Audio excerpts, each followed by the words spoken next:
მოდით ამ გაგანიას სიცხეში ცივი ჩიზქეიკი მოვამზადოთ წყობის გარეშე. მზადდება ძალიან მარტივად და გამოდის ძალიან გემრიელი. ზაფხულის ამ ცხელ დღეებს ძალიან უხდება. არავინ იტყვის ამაზე უარს და მოდი დავიწყოთ წყობა. პირველ რიგში მოვიმარაგოთ 300 გრამი ორცხობილა. არჩით ძალიან გემრიელი ორცხობილა, რომ გემრიელი ჩიზქეიკი გამოგივიდეთ. ასევე 100 გრამი ნაღების კარაქი. ორცხობილა უნდა დავაკუცმაცოთ. დააკუცმათეთ ნებისმიერი მეთოდით, შეგიძლიათ ბლენდერში დააბლენდეროთ. უნდა მივიღოთ აი ესეთი ფხვიერი ორცხობილა. კარაქი გავადროთ მიკროტალღოვანში ან ორთქლის აბაზანაზე. ცოტა შევათბოთ, რომ გადნეს. გაცხელება არ უნდა. დავასხათ გამდნარი კარაქი ორცხობილას და კარგად შევურიოთ ერთმანეთს. სანამ მე ამას ვამზადებ, თქვენ შეგიძლიათ არხი გამოიწეროთ. კარგად რომ შევურევთ ერთმანეთს, აქვე მაქვს უკვე მომზადებული 22 სანტიმეტრის ფორმა. ქვემოთ დაუფინე საცხობი ქაღალდი, გვერდები კი აუმაღლე აცეტატის ლენტით. მოვათავსოთ ორცხობილა ფორმაში და კოვზის ან ჭიქის დახმარებით კარგად დავტკეპნოთ. კარგად უნდა ჩავზეკოთ, თანაბრად გადავასწოროთ, საბოლოოდ აი ასე მოვამზადეთ ფორმა და დროებით გვერდზე გადავდგათ. გამოვიყენებ 350 გრამ ხაჭოს, შეგიძლიათ ჩაანაცვლოთ კრემ ყველით. 100 გრამი შესქელებული რძე, ან მეტი დაამატეთ თქვენი გემოვნებით, 50 გრამი კარაქი. კარაქი გავადნოთ მიკროტალღოვანში ან ორთქლის აბაზანაზე. ცოტა შევათბოთ, რომ გადნეს. ხაჭო მოვათავსოთ თასში, ცოტა ჩავშალოთ, ვამატებ შესქელებულ რძეს და აქვე დავამატოთ გამდნარი კარაქიც.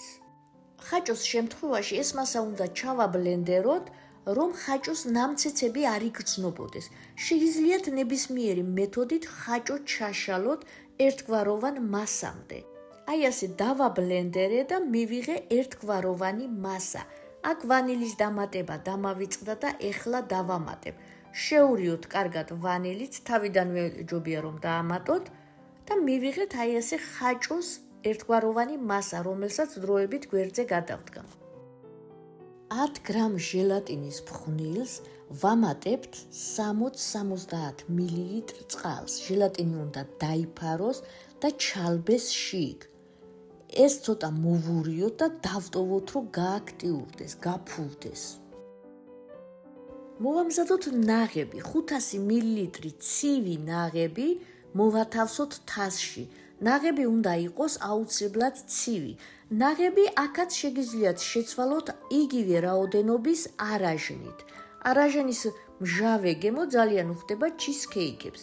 თან არაჟანს ასეთი გათქვეფა არ უნდა. ნაღებს დავამატე ვანილიც და გავთქვიფოთ გამყარებამდე. როგორც კი გამყარდება, თქვეფა შეწყვიტეთ და კოვზით მოვურიოთ. აი ასეთი სასწაული ნაღები მივიღეთ, რომელსაც დავუმატებთ შაქრის ფხვნილს.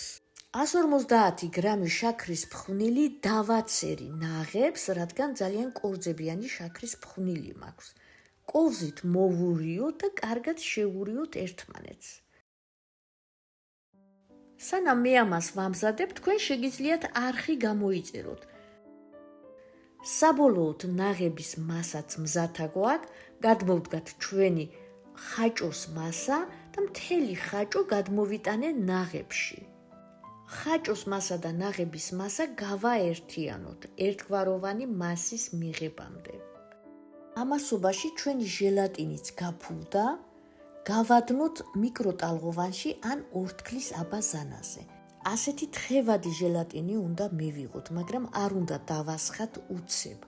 ვასხამთ ფრთხილად, თან მასა უნდა გავთქვიფოთ ან კოვზით უნდა ინტენსიურად შევურიოთ. მთელ ჟელატინს რო ჩავასხამთ, გავაგრძელოთ მორევა, რომ ჟელატინი თანაბრად გადანაწილდეს. აი ასე უკვე მზათა გვაქვს ჩვენი თეთრი მასა. ეხლა კი დაგჭირდება ის ფორმა, რომელშიც ჩვენი ორცხობილა მოვათავსეთ. გადმოვდგათ და მომზადებული თეთრი მასა მთლიანად მოვათავსოთ ორცხობილის ზემოდან. კარგად გადავასწოროთ, დავაფაროთ ცელოფანი და შევინახოთ მაცივარში საათნახევარი მაინც რომ გამყარდეს. ჩვენ კი ეხლავე დავიწყოთ ხილის მომზადება, რადგან ამასაც გაციება სჭირდება. ხილიდან მე გამოვიყენებ მარწყვს და ალუბალს. მარწყვი დავჭრათ, ალუბალს კი გამოვაცალე კურკოები. მაქვს 200 გრამი დაჭრილი მარწყვი და 200 გრამი კურკო გამოცლილი ალუბალი. ორივე მოვათავსე ქვაფში, დავამატე 100 გრამი შაქარი. მაქვს 250 მილილიტრი წყალი. ამ 250 მილილიტრის წყლიდან 50 მილilitrს დაახლოებით დავასხამ 10 გრამ ჟელატინს, ისე რომ დაიფაროს და ჩალბეს. დანარჩენ წყალს დავასხამ კენკრას, შემოვდგავ, რომ ადუღდეს და იხარშოს 2-3 წუთი, ისე რომ ჩარბილდეს და წვენი გამოუშვას. გადმოვდგათ და ცხელივე გადავწუროთ.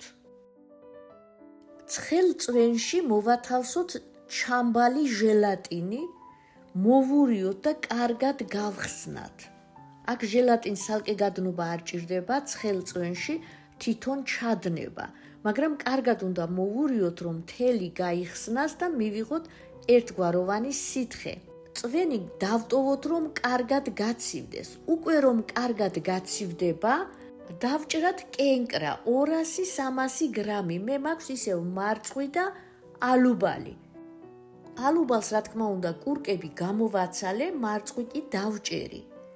ორივე მოვათავსე გაციებულ წვენში.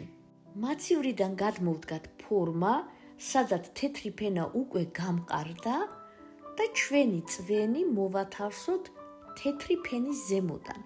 ფრთხილად ჩამჩის დახმარებით დავასხათ, ხილიც გადავიტანოთ, საბოლოოდ მთელი ზემოდან მოვასხი, დავაფაროთ ისევ ცელოფანი და შევდგათ მაცივარში უკვე 3-4 საათით. სრულ გამყარებამდე, შეგვიძლია მთელი ღამეც დავტოვოთ. გადმოვდგათ მაცივრიდან უკვე გამყარებული ჩიზქეიკი, ეს უკვე მზად არის, ამოვიღე რკინის ფორმიდან, აცეტატის ლენტის მოსახსნელად კარგად შეამოწმეთ, რომ არსად ჩამაგრებული არ არის და კარგად შორდება და მერეღა მოაშორეთ აცეტატის ლენტა.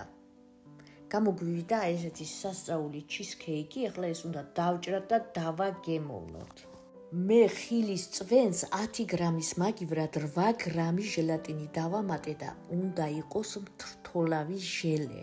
ვნახოთ ერთი როგორი გამოვიდა.